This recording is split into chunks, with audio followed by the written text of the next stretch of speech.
সারা বছরের মধ্যে শুধুমাত্র এই বর্ষাকালে পাওয়া যায় এই পাকা তাল। আর এই পাকা তাল দিয়ে নানান রকমের রেসিপি তৈরি করা হয়। তার মধ্যে অন্যতম হলো এই তালের বড়া।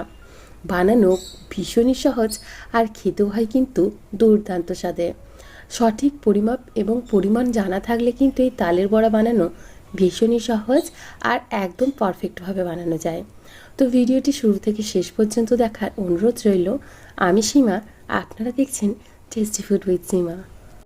তালের রেসিপি বানানোর আগে কিন্তু তালটা সঠিক নির্বাচন করে নেবেন।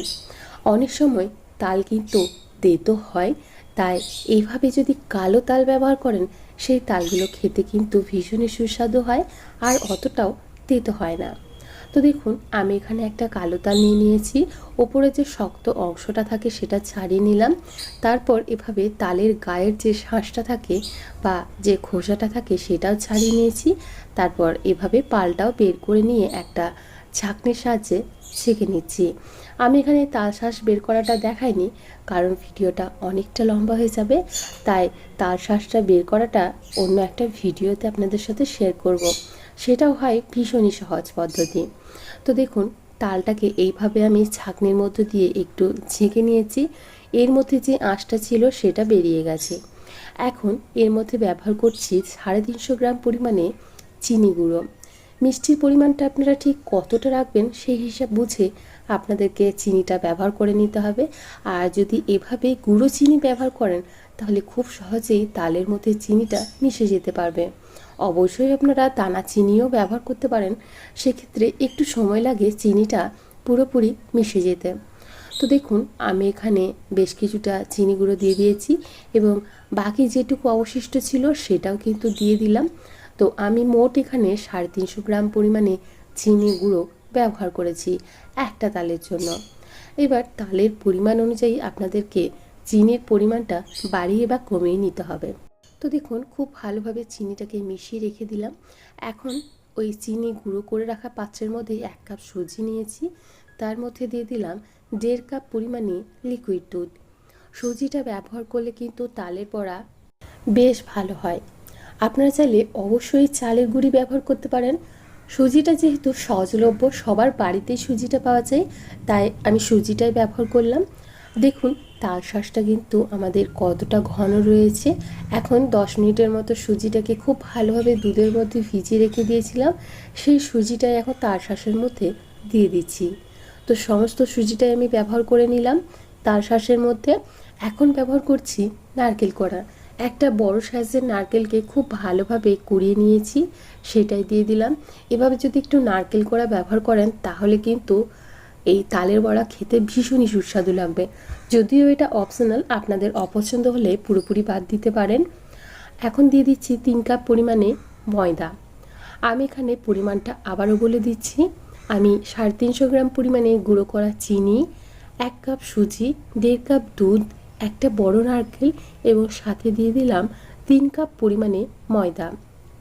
এখন খুব ভালোভাবে এই সমস্ত উপকরণগুলোকে মিশিয়ে নিচ্ছি। তো আমি এইভাবে খুব ভালোভাবে মিশিয়ে নিয়েছি। দেখুন, আমাদের ব্যাটারের ঘনত্বটা ঠিক এরকমই রয়েছে আর ব্যাটারের ঘনত্বটা আমি ঠিক এভাবেই রাখবো। এখন খুব ভালোভাবে হাতের সাহায্যে একটু ফেটিয়ে নিতে হবে। এই ফেটানোটা কিন্তু ভীষণ জরুরি। যতটা ভালোভাবে ফেটাবেন তালের বড়া কিন্তু ততটাই ভালো তৈরি হবে। এখন দিয়ে দিচ্ছি পরিমাণ মতো লবণ আর দিচ্ছি অল্প একটু মৌরি। আমি এখানে মৌরিটা একটু মিক্সিং জারের মধ্যে দিয়ে গুঁড়ো করে নিয়েছি।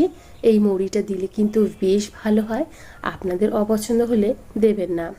আর লবণটা সব থেকে লাস্টে ব্যবহার করলাম এই কারণে, পরিমাণটা একদম দেখে নেওয়ার পর লবণটা ব্যবহার করছি, তাহলে লবণের পরিমাণটা একদম সঠিক পড়বে। তো দেখুন, ঘনত্বটা দেখিয়ে দিয়েছি। আর এইভাবে যদি একদম দেওয়ার সাথে সাথেই মিশে যায় তাহলে আমাদের ব্যাটারটা একদম পারফেক্ট। 10 মিনিটের জন্য ঢাকা দিয়ে রেস্টে রেখে দিয়েছিলাম। আমাদের ব্যাটার কিন্তু একদম রেডি হয়ে গেছে। আবারও দেখিয়ে দিচ্ছি। দেখুন, হাতের সাহায্যে এইভাবে যদি ব্যাটারটা ফেলি সাথে সাথেই মিশে যাচ্ছে। অন্যদিকে তেল গরম হতে বসিয়েছিলাম। প্যানের মধ্যে বেশ অনেকটা পরিমাণে তেল নিয়েছি যাতে ডুবো তেলে এই বড়াগুলো ভাজা যায়। আর এভাবে মিডিয়াম ফ্লেমে রেখে সমস্ত বড়াগুলো ছেড়ে দিলাম। দেখুন, দেওয়ার সাথে সাথেই কিন্তু প্রত্যেকটা বড়া এইভাবেই ফুলে উঠছে। আর প্যানের তলায় কিন্তু কোনোভাবেই ধরে যাবে না। আপনারা যদি ব্যাটারটি ঠিক এইরকমভাবেই তৈরি করেন, আপনাদের বড়া কিন্তু একদম পারফেক্ট তৈরি হবে। তো দেখুন প্রত্যেকটা বড়া কিন্তু ভেসে উঠেছে, আর এভাবেই আমি ব্রাউন করে বড়াগুলোকে ভেজে নিয়েছি। আপনারা অবশ্যই বড়ার শেপটা যেমন খুশি করতে পারেন, মানে ছোট বড় মাঝারি যেমন আপনাদের ইচ্ছে হয় সেরকমই তৈরি করে নিতে পারেন। তো দেখুন এক ঝাঁক বড়া আমার এখানে তৈরি হয়ে গেছে। এখন সেগুলোকে তেল থেকে তুলে রেখে দিচ্ছি, আর একইভাবে আমি সমস্ত ব্যাটার থেকেই বড়া তৈরি করে নেব।